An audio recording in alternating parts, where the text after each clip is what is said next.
Bismillahirrahmanirrahim. Assalamualaikum warahmatullahi wabarakatuh.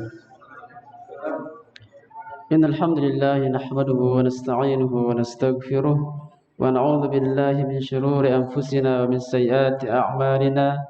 May yahdihillahu fala mudilla lahu wa may yudlil fala hadiya lahu. Asyhadu an la ilaha illallah wahdahu la syarika lahu wa asyhadu anna Muhammadan abduhu wa rasuluh.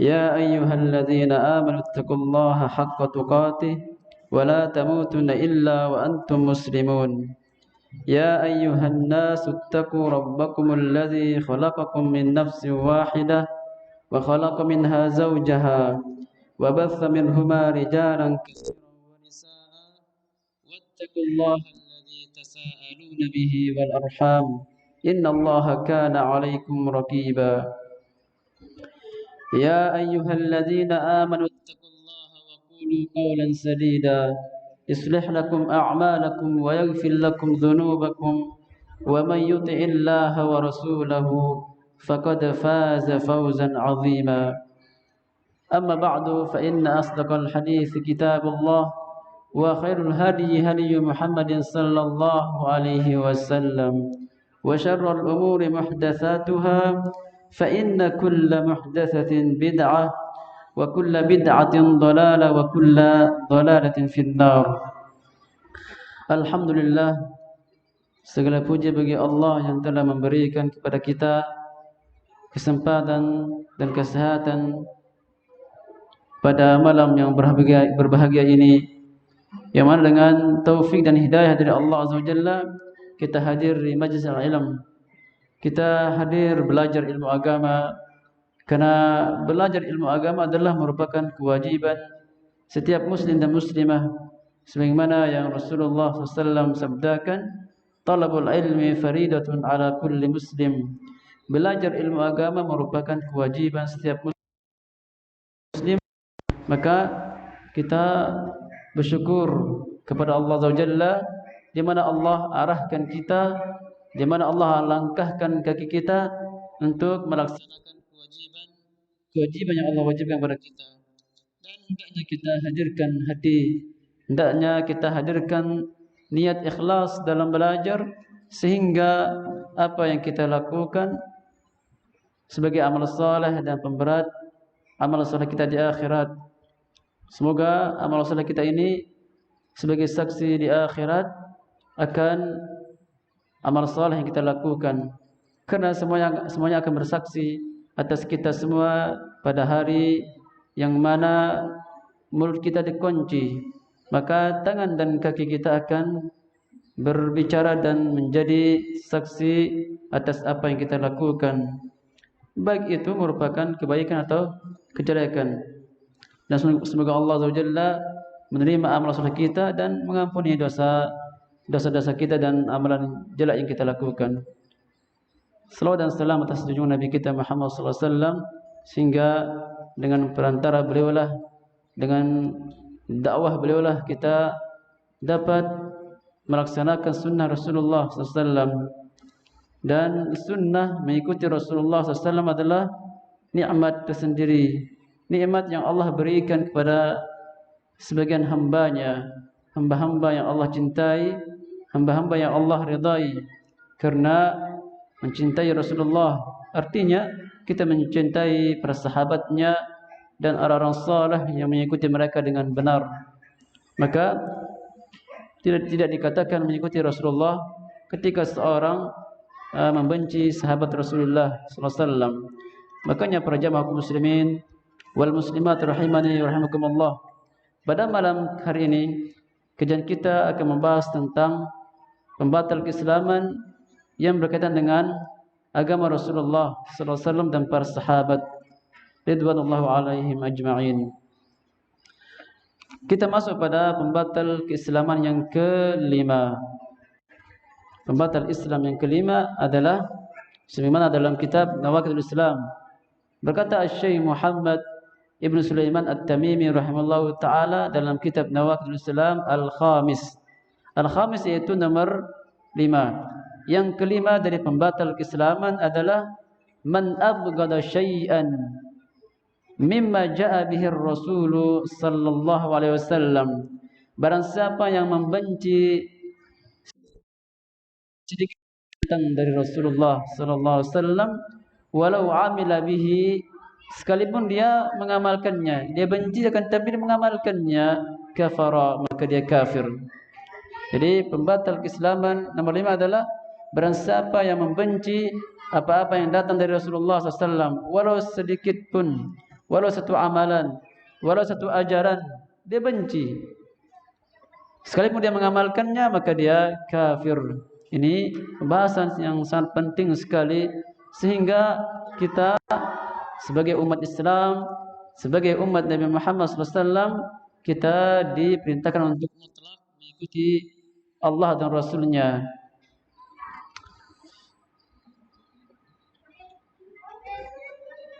Kenapa pembatal keislaman ini menjadi pembatal keislaman seseorang yang dapat mengeluarkan seseorang dari agama Islam? Karena agama Islam dan apa-apa yang dibawa oleh Rasulullah SAW adalah agamanya, agama Islam itu sendiri. Barang siapa membenci apa-apa yang datang dari Rasulullah, yaitu agama Rasulullah SAW, yaitu agama Islam yang Allah Azza wa Jalla titipkan melalui Rasulullah SAW. Wahyu-wahyunya Al-Quran dan Hadis semua adalah wahyu dari Allah Azza wa Jalla. Maka barang siapa yang membenci apa-apa yang datang dari Rasulullah SAW, yaitu agama Islam, walau sedikit pun, walau satu amalan, satu ajaran, maka dia kafir walaupun dia mengamalkannya. Karena agama Islam dibangun di atas rahmat dan kasih sayang. Agama Islam dibangun di atas rahmat dan kasih sayang dan cinta. Karena tanpa cinta seorang tidak akan menundukkan hatinya untuk sujud, tidak akan mengikuti Rasulullah dan tidak akan mencintai Allah Azza wa Jalla. Maka dibutuhkan dalam agama Islam ini rasa rahmat, kasih sayang dan cinta, dan atas itulah agama Islam dibangun. Dan benci dan marah merupakan menafikan sifat rahmah dan mahabbah.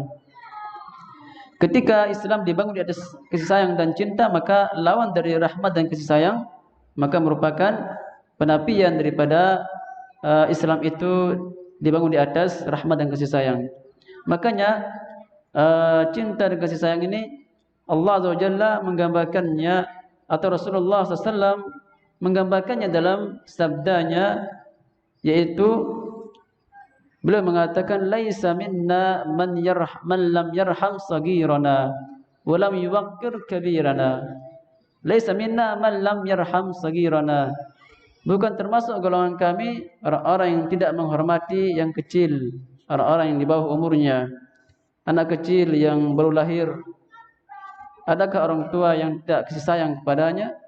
Adakah orang sekalipun dia bukan orang tuanya, akankah ada seorang melihat anak kecil yang dibuang di jalanan sana menangis? Adakah seorang yang rela membiarkan demikian? Maka Islam dibangun dari kasih sayang. Maka oleh karena itu dia harus mengambilnya karena kasih sayang terhadapnya. Karena memang Islam demikian, kasih sayang kepada umat dan alam semesta seutuhnya. Oleh karena itu tidak termasuk golongan kami orang-orang yang tidak menghormati yang kecil. Itu artinya orang dewasa, orang tua menghormati yang kecil, menghormatinya, menyayanginya. Walaysa minna man lam yuwaqqir kabirana. Sebaliknya tidak termasuk golongan kami orang-orang yang tidak menghormati yang tua. Maka ini adalah semua rahmat dan kasih sayang. Dalam hadis lain Rasulullah sallallahu alaihi wasallam mengatakan, irhamu man fil ard yarhamukum man fis sama. Rahmatilah orang-orang yang hidup di muka bumi ini. Jadi pesan untuk kita semua, hendaknya kalian berrahmat dan kasih sayang kepada orang ini. Niscaya yang di langit akan merahmati kalian. Allah dan para malaikatnya akan merahmati kita jikalau kita menyayangi dan rahmat, cinta kepada orang-orang yang ada di muka bumi ini. Oleh karena itu kita ada adab, ada cinta makhluk, bahkan sesama hewan ataupun makhluk yang lain.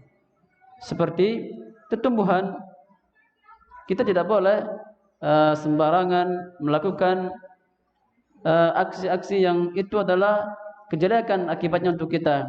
Contoh, gunung dipenuhi dengan pohon besar, maka kasih sayang kita terhadap gunung tersebut jangan ditebang pohonnya, karena kalau kita menebangnya maka akan longsor dan musibah akan datang. Demikian, maka dengan membiarkan maka akan kuat bumi tersebut. Hadis ini merupakan hadis yang pertama kali dipelajari oleh orang-orang al-hadis. Ulama hadis pertama kali mereka belajar, maka mereka mempelajari hadis irhamu man fil ard yarhamukum man fis sama. Rahmatilah orang-orang yang ada di muka bumi, maka yang di langit akan merahmati kalian.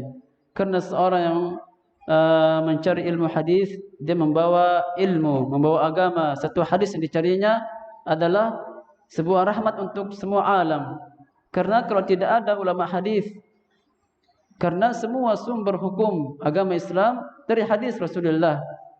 Kalau tidak ada ulama hadis, maka hancurlah bumi ini, karena akan merajalela kesesatan dan maksiat.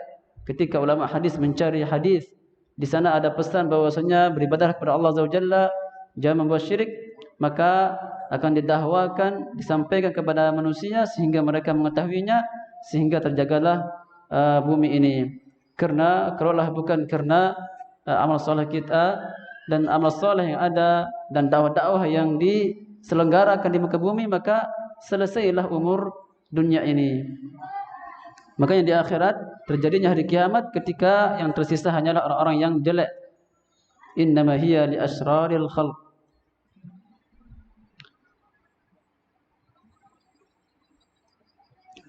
Dan benci kepada syariat Allah Azza wa Jalla, benci kepada agama Islam yang dibawa Rasulullah sallallahu alaihi wasallam, ini bukan sifat orang-orang mukmin.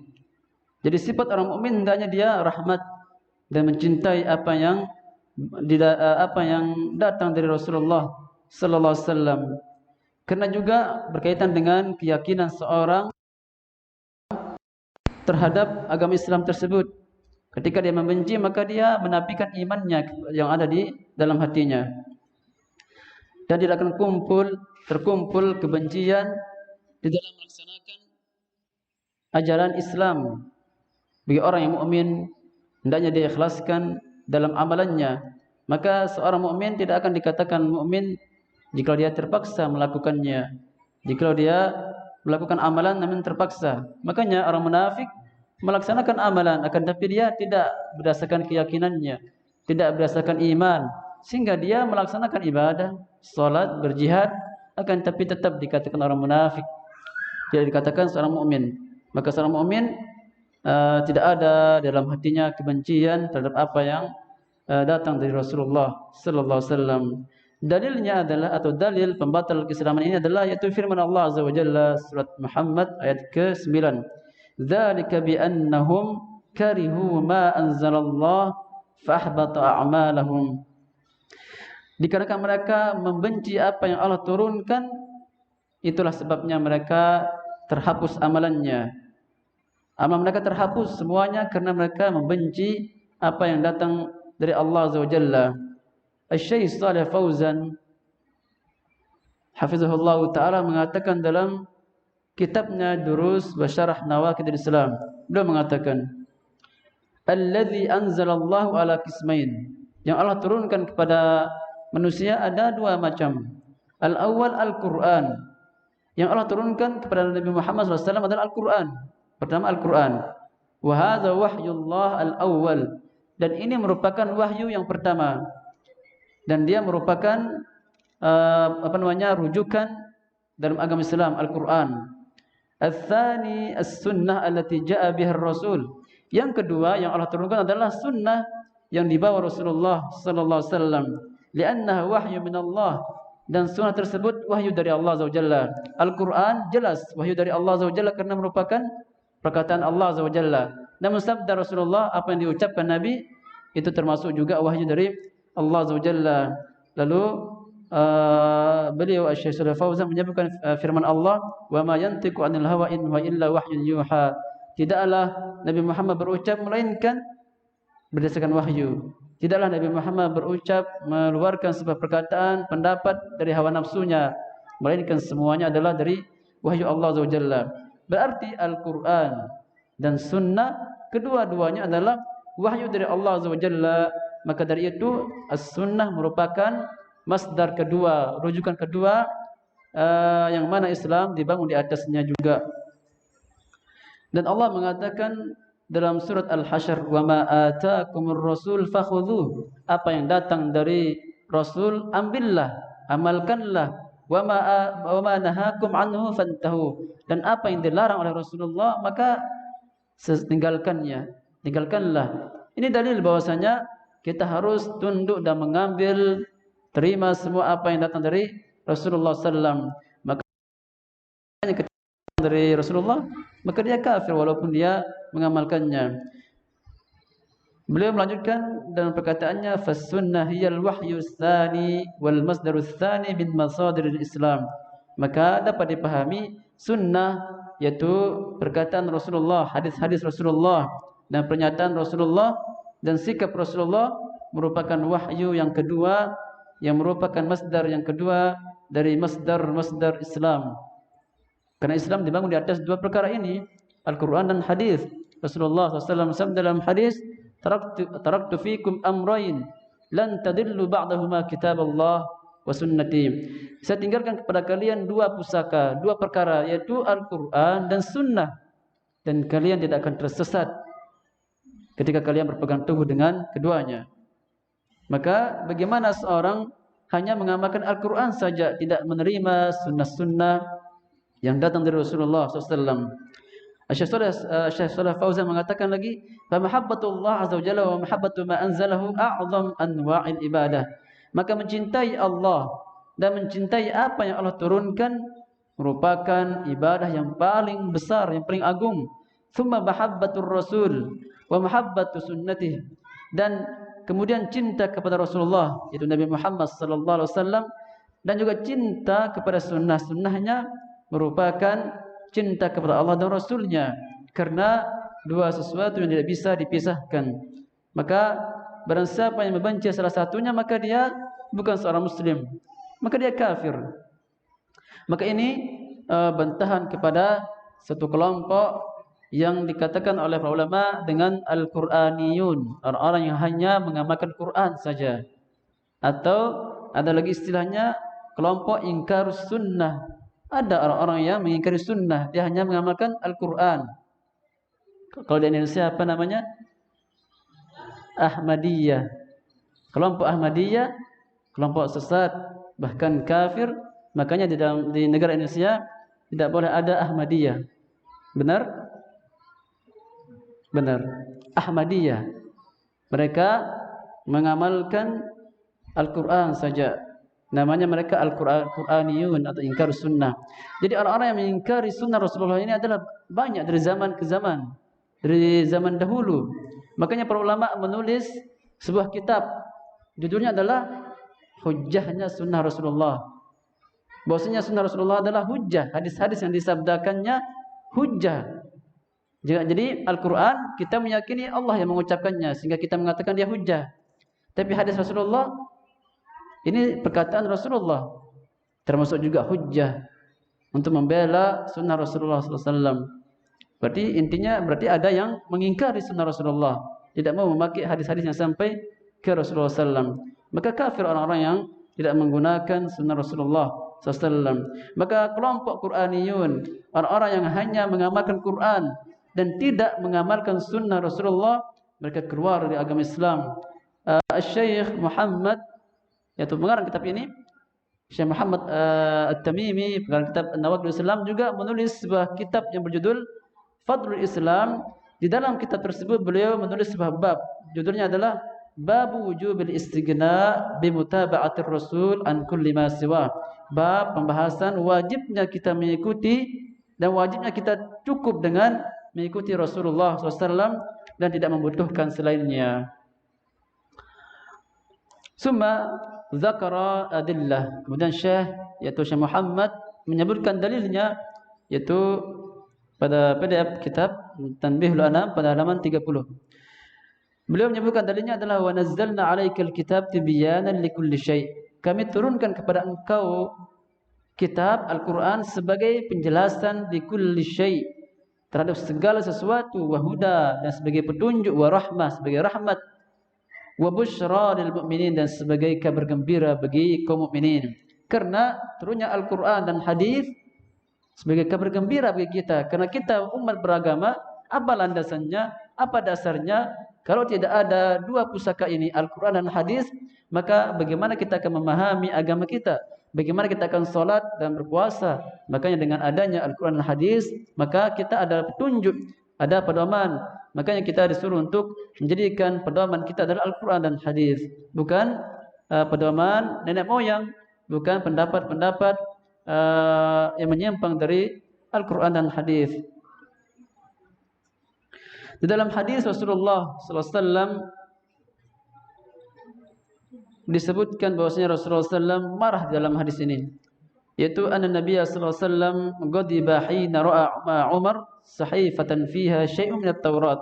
Rasulullah SAW ketika suatu hari marah ketika melihat Umar memegang selembar kitab Taurat. Wa qala, lalu Nabi siapa Taurat? Nabi Musa. Maka Rasulullah marah ketika melihat Umar memegang lembaran Taurat yang diturunkan kepada Nabi Musa. Wa qala afi syakkin anta ya ibn al-Khattab, apakah engkau ragu wahai Umar terhadap apa yang saya bawa, Al-Qur'an dan Rasulullah yang diutus? Ditanya Umar, maka alam ati biha bayda naqiyah, bukankah saya telah datang bersamamu membawa sesuatu yang jelas terang, itu agama Islam maksudnya Al-Qur'an. Bukankah saya telah datang membawa Al-Qur'an untuk kalian? Kata Rasulullah, "Lau kana akhi Musa hayyan ma wasi'ahu illa ittiba'i." Maka Rasulullah saking marahnya dia mengatakan, seandainya Musa hidup pada zamanku ini, kata Rasulullah, maka dia pasti wajib ikuti saya. Demikian saking benarnya Al-Quran dan hadis, agama Rasulullah SAW yang dibawanya adalah bersih, suci. Maka jikalau ada orang lain, sampai pun Nabi Musa, seorang Nabi mulia, utusan Allah juga, dan diturunkan Alkitab kepadanya, maka tidak ada pilihan bagi Musa melainkan akan mengikuti Nabi Muhammad SAW.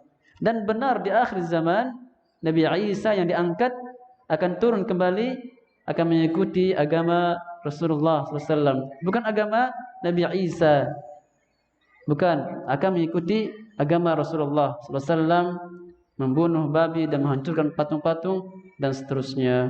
Itu artinya agama Islam adalah agama yang paling benar, agama yang benar, dan sudah jelas gamblang semua syariat-syariatnya, ajaran-ajarannya.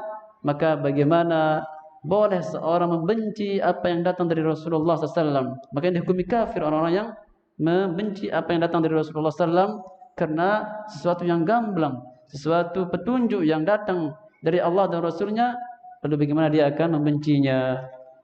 Maka sesuatu yang kontradiksi, ketika diberikan jalan lurus, dia malah memilih jalan yang bengkok, yang dapat memberikan, yang dapat mencari berikan mereka dari agama, dari jalan Allah Azza wa Jalla. Makanya hadis Abdullah bin Mas'ud yang pernah kami sampaikan bahwasanya Rasulullah SAW menggaris garis lurus, lalu membuat garis sebelah kiri dan kanan, lalu Rasulullah mengatakan hadza sabili wa anna hadza sabili fattabi'u, ini jalanku yang lurus, ini jalanku, ikutilah dia, dan jangan ikuti jalan-jalan di persimpangan jalan, maka akan dapat memecah belahkan kita dari jalan Allah Azza wa Jalla yang lurus tersebut.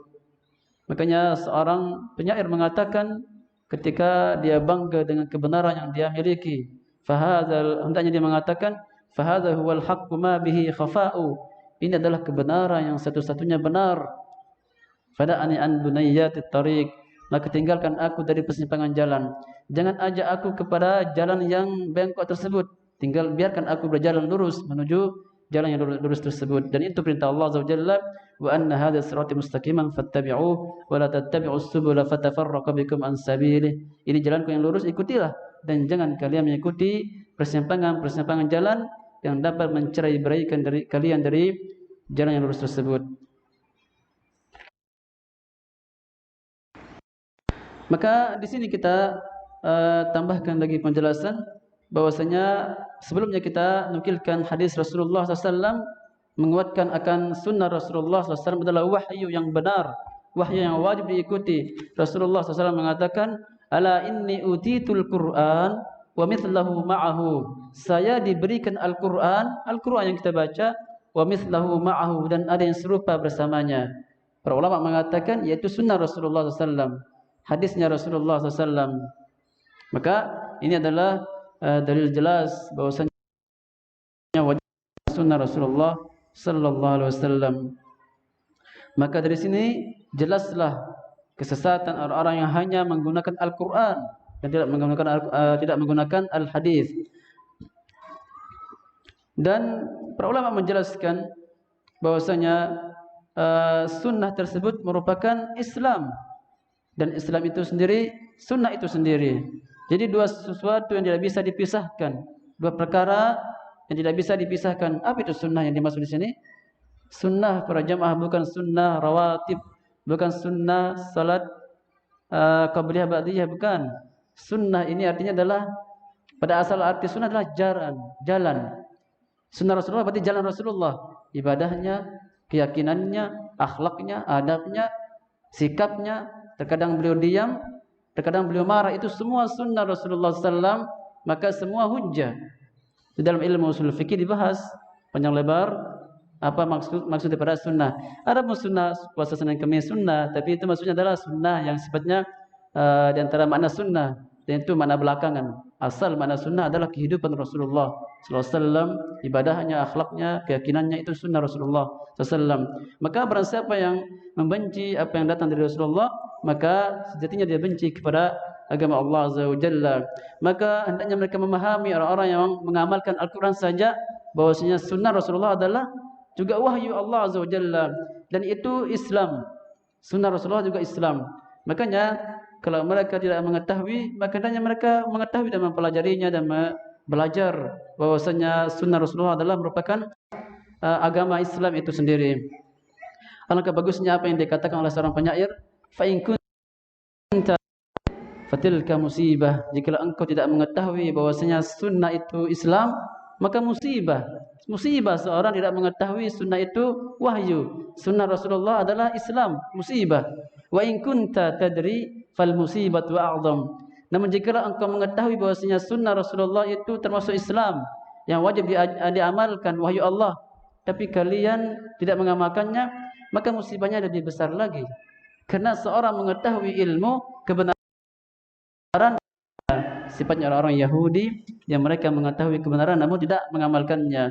Maka harus dipahami sunnah merupakan Islam. Bahkan termasuk pokok Ahlus Sunnah wal Jamaah, yaitu usul Ahlus Sunnah wal Jamaah adalah sunnah itu Islam. Sunnah adalah Islam. Bahkan termasuk merupakan pokok-pokok Ahlus Sunnah wal Jamaah, yang barang siapa yang menyimpang darinya dan menyisihinya, maka dia termasuk kelompok-kelompok yang sesat. Bahkan dia bisa keluar dari agama Islam. Al-Imam Ahmad rahimahullah ta'ala mengatakan dalam kitabnya Usulus Sunnah, beliau mengatakan, was-sunnatu tufassirul Qur'an wa hiya dalailul Qur'an. Penjelas daripada Al-Quran. Sunnah merupakan penjelas, penafsir daripada Al-Quran. Makanya ada namanya kitab tafsir, tafsir Ibnu Katsir. Itu artinya adalah penjelasan Al-Quran. Coba baca tafsir Ibnu Katsir, tafsir yang lain, maka mereka menafsirkan Al-Quran dengan sunnah Rasulullah SAW. Bahkan di dalam disiplin ilmu usul tafsir jelaskan, dalam menafsirkan Al-Quran ada banyak cara, ada 4 kalau salah. Pertama adalah Al-Quran ditafsirkan dengan Al-Quran. Yang kedua, Al-Quran ditafsirkan dengan sunnah Rasulullah SAW. Yang ketiga, Al-Quran ditafsirkan dengan perkataan para sahabat, dan seterusnya dijelaskan para ulama dalam usul tafsir. Jadi dapat dipahami bahwasanya sunnah adalah penjelas daripada Al-Quran. Kita yang mengaji insya-Allah memahami hal ini. Masya Allah, hidayah dari Allah Azza wa Jalla. Namun di sana ada kelompok-kelompok tidak bisa memahami, tidak bisa mencerna masalah ini. Jelasnya masalah ini, akan tapi mereka tidak bisa memahaminya karena hidayah dari Allah Azza wa Jalla. Sebagaimana yang sering kami bacakan syairnya adalah al-haqqu syamsun wal uyunu nawaziru lakinnaha takhfa 'alal umya. Kebenaran jelas seperti matahari di siang bolong, hanya saja orang butalah yang tidak bisa melihatnya. Maka hidayah Allah Azza wa Jalla dan taufiknya kepada kita ketika memahami bahwasanya sunnah Rasulullah adalah Islam itu sendiri. Bahkan merupakan pokok-pokok Ahlussunnah wal Jamaah. Al-Imam Al-Barbahari rahimallahu taala mengatakan dalam Syarhus Sunnah, beliau mengatakan i'lam, ketahuilah annal Islam huwa sunnah, sesungguhnya Islam itu sunnah itu sendiri, wa anna sunnah yal Islam, bahwasanya sunnah itu Islam itu sendiri. Jadi Islam itu sunnah dan sunnah itu adalah Islam. Wala yaqumu ahaduhuma illa bil akhar, dan tidak akan berdiri, maksudnya tidak akan dipahami Al-Quran tanpa sunnah Rasulullah sallallahu alaihi wasallam. Allah mengatakan dalam Al-Quran, aqimus shalah, dirikan salat. Bagaimana caranya? Belum ada penjelasan dalam Al-Quran. Maka datanglah sunnah, yaitu dengan diutusnya Rasulullah sallallahu alaihi wasallam menjelaskan tata cara salat, berwudu. Lalu bagaimana seorang akan bisa berpuasa, salat, berwudu tanpa dia mempelajari sunnah Rasulullah sallallahu alaihi wasallam. Makanya sunnah merupakan penjelas daripada Al-Quran. Beliau mengatakan, Imam Al-Barbahari, faminas sunnah luzumul jamaah, maka termasuk sunnah kita hendaknya berpegang teguh dengan jamaah. Wa man raghiba anil jamaah wa faraqaha, maka barang siapa yang benci jamaah dan dia meninggalkannya, faqad khala'a ribqatal Islam min unuqih, maka dia telah melepaskan ikatan Islam dari lehernya. Wa kana dhallan mudillan, menjadilah ia orang-orang yang tersesat. Barang siapa meninggalkan jamaah, di sini dikatakan termasuk sunnah adalah kita berpegang teguh dengan jamaah. Barang siapa yang menjauhkan diri, meninggalkan jamaah, maka dia akan tersesat. Apa ini jamaah? Jamaah adalah sebagaimana yang dikatakan oleh Abdullah ibn Mas'ud, ma wafaqal haq walau kana wahdak. Jamaah itu adalah apa-apa yang sesuai dengan kebenaran, sekalipun engkau seorang diri, seorang berada di ujung sana, di ujung pulau, dia hanya seseorang yang melaksanakan ibadah sesuai dengan ibadah Rasulullah, maka antum jamaah namanya. Maka tidak boleh seorang berkecil hati bahwasanya di sekitarnya, di tempatnya tidak ada sunnah, dia hanya sendiri, maka antum jamaah. Karena jamaah yang kita sebutkan tadi, ma wafaqal haq walau kunta wahdak, apa-apa yang sesuai dengan kebenaran yang datang dari Al-Quran dan Sunnah, maka itu adalah jamaah sekalipun seorang diri. Dan Rasulullah SAW mengatakan al-jamaah ma wafaqal haq walau ma'ana alaihi yawm ashabi, yaitu orang-orang yang berada di atas jalanku dan orang-orang yang mengikutiku. Wal bugdu yang qasim ila salasati aqsam. Setelah kita memahami bahwasanya pentingnya sunnah dalam Islam, pentingnya al-hadis untuk menafsirkan Al-Quran, semua itu adalah merupakan agama Allah dan Rasulnya. Makanya orang-orang yang membenci apa-apa yang datang dari Rasulullah SAW malah kafir, keluar dari agama Islam. Namun harus dipahami, benci di sini ada tiga pembagian. Benci tadi pembahasannya apa? Barang siapa yang membenci apa-apa yang datang dari Rasulullah, ini kebencian di sini ada tiga macam. Ulama membaginya menjadi tiga macam. Yang pertama adalah bugdun musarrihun bihi, kebencian yang nampak, dinampakkan, diucapkan, dilafadzkan kebenciannya, maka inilah yang akan dihukumi kafir. Orang benci kepada sunnah Rasulullah, kepada ajarannya, dilafadzkannya, didakwahkannya, maka dia kafir walaupun dia mengamalkannya. Ini namanya kufur i'tiqadi, ini namanya kufur keyakinan. Seperti benci seperti orang munafikun. Orang munafik mereka benci kepada agama Allah, tapi mengamalkannya. tapi tetap dia munafik, bahkan dia berada di atas, di bawah api neraka. Walaupun dia mengamalkannya, tapi dia dikatakan tetap kafir, munafik, tidak menjadi dia seorang muslim walaupun dia mengamalkannya karena dia benci. Yang kedua adalah ayakunal bughdu fil qalbi ghairu musarrih.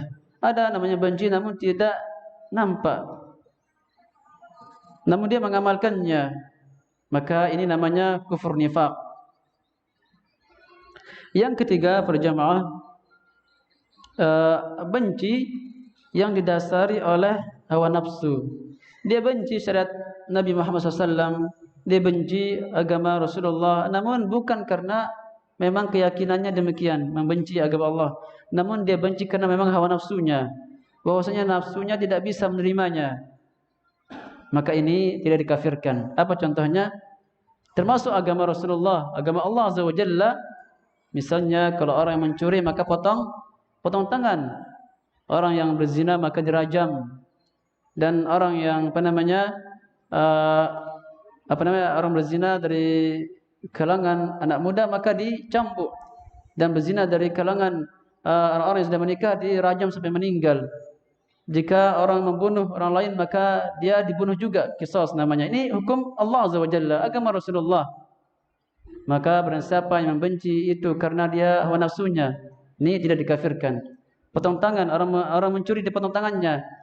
Semua orang benci pastinya, dipotong tangannya pasti benci karena sifat manusia, sifat tabiat.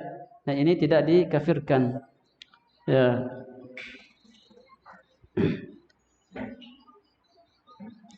Maka ini adalah bagian ketiga ya, sifatnya tidak kafir orang membenci karena hawa nafsunya. Seperti tadi yang sifatnya potong tangan, dia membencinya karena tidak suka dengan tersebut.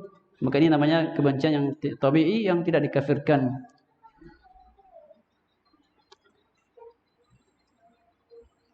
Termasuk orang yang benci terhadap jihad fisabilillah. Benci orang jihad fisabilillah. Maka dilihat kalau dia benci karena memang dia suka dengan hartanya, tidak mau berjihad, tidak mau meninggal. Padahal jihad fisabilillah surga balasannya. Namun dia tidak mau berjihad karena dia ingin hidup. Dia masih suka hidup. Dia tidak mau mengeluarkan hartanya untuk berjihad. Maka orang tersebut tidak dikatakan kafir.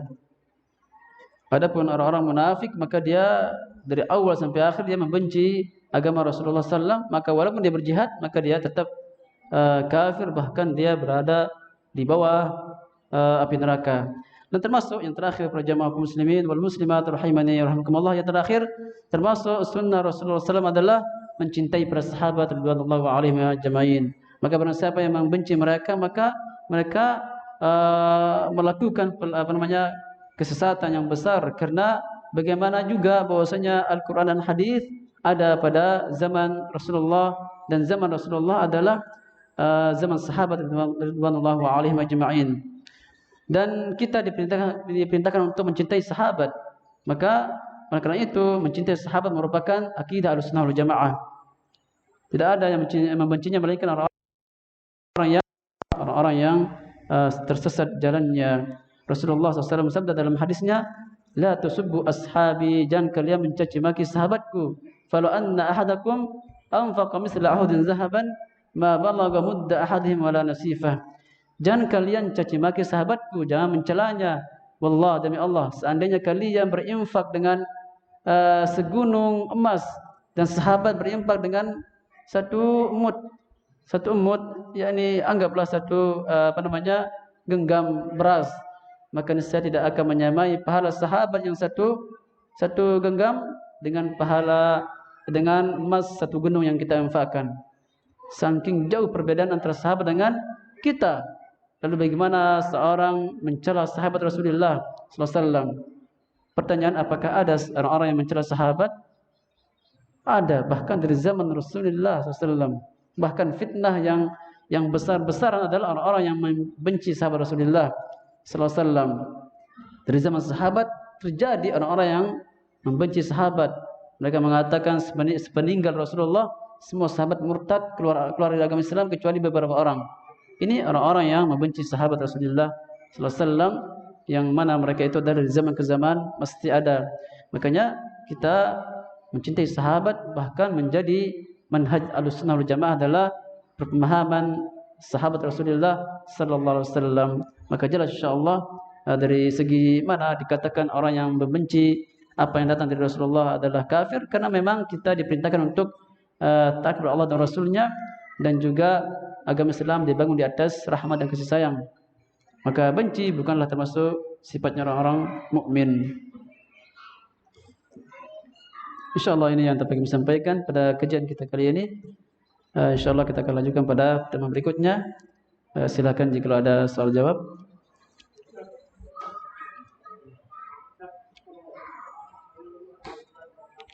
Waalaikumsalam.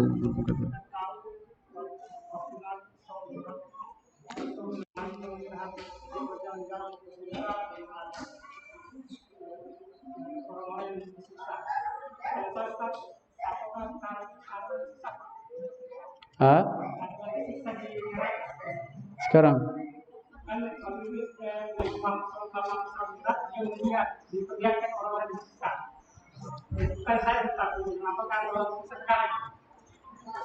wallahu alam, dari teks ayat Al-Quran bahwasanya Allah mengatakan uiddat lil kafirin, neraka dan surga itu ada. Neraka uiddat lil kafirin, disiapkan bagi orang-orang kafir. Kata-kata disiapkan berarti belum ada. Ini kata-kata disiapkan berarti belum ada. Adapun Rasulullah melihat ketika di Isra Mi'raj, melihat orang-orang diazab, itu digambarkan, dinampakkan kepada beliau, dinampakkan bahwasanya azab di akhirat seperti ini. Demikian.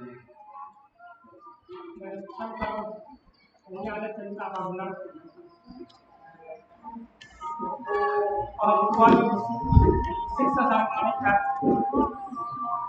berarti malaikat itu menyesal, pengaruh karena didengar anaknya istighfar. Orang tua disiksa, namun dia mendengar anaknya istighfar. Iya. Jadi berarti maksudnya ini seperti gambaran ada yang disiksa orang tua sekarang, dia karena anaknya yang istighfar, dia diampuni gitu. Ya. Wallahu alam, yang lebih nampak dari soal ini adalah belum ada orang yang disiksa. Wallahu alam, kalau ada penjelasan bisa disampaikan, karena masuknya orang ke surga dan neraka itu setelah melewati alam kubur, pada mahsyar, ditimbangnya amal soleh seorang, melintasi sirat, jembatan, lalulah terakhir ada dua jalan, surga atau neraka. Disitulah akan mulai penyiksaan, yang ahli surga masuk surga, yang masuk neraka setelah adanya pertimbangan. Adapun sekarang adakah azab sekarang? Ada azab sekarang, tapi azab kubur. Maka orang sekarang, kalau ada orang yang menerima azab kubur, dan kami mohon kepada Allah Subhanahu wa taala agar kita selamat dari azab kubur, maka orang yang di azab kubur dia terazab sekarang. Makanya kita dibutuhkan untuk mendoakan orang yang dalam kuburan. Kalau berziarah, doakan kepada Allah agar orang dalam kuburan ini adalah diampuni dosanya, diselamatkan dari siksa kubur. Demikian doanya. Adapun siksa neraka, wallahu alam, nampak daripada ayat belum. Demikian. Adapun penampakan yang dilihat kepada Rasulullah itu adalah kuasa Allah Subhanahu wa taala yang dilihat kepada Rasulullah SAW. Jadi belum ada kiranya seperti itu.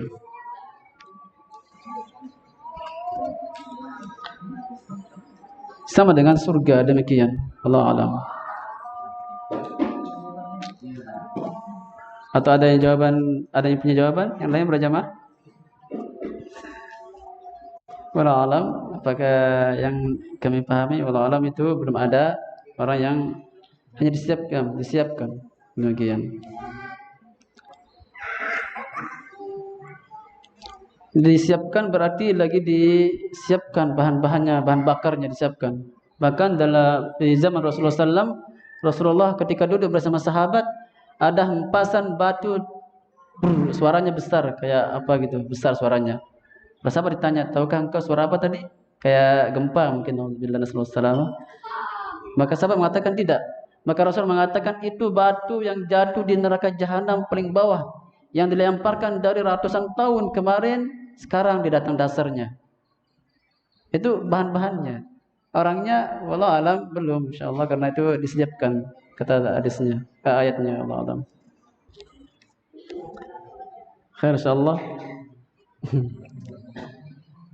Subhanakallah wa bihamdika asyhadu an la ilaha illa anta astaghfiruka wa atubu ilaik. Wassalamu alaikum warahmatullahi wabarakatuh.